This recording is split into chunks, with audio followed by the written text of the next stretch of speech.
pagtahi.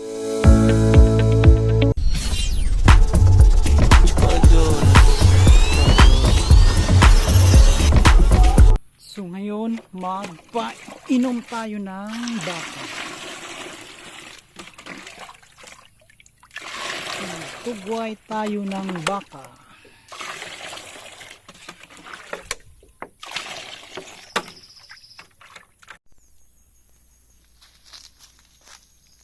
May puno ng mangga dito. Nakuha na ni Bayaw. Na-harvest niya ng mangga rito. So dito may nahulog pa. Pero sira ata ito, guys. Ayan. Sayang. Nandoon pa sa malayo yung baka natin. Doon. Yun. So mga 150 meters pa ang lakarin natin ito. Kunting tiyaga na lang.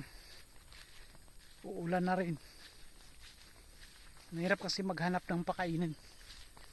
Mabuti na lang dito na-harvest na, yung iba nga natuyuan na lang. Nasira ang palay, hindi nakabunga ng maayos dahil sa init.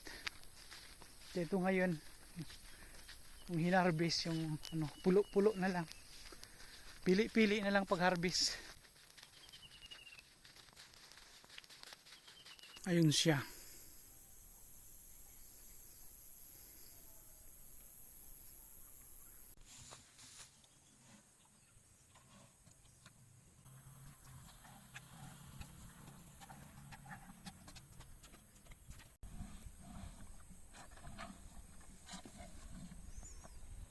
Kinulang pa sa tubig.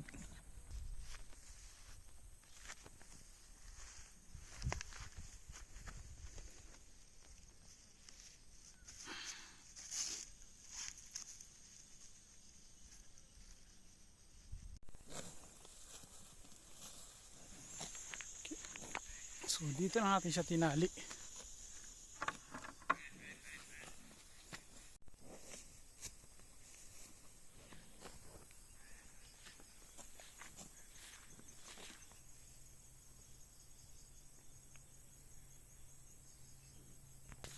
Ng laman.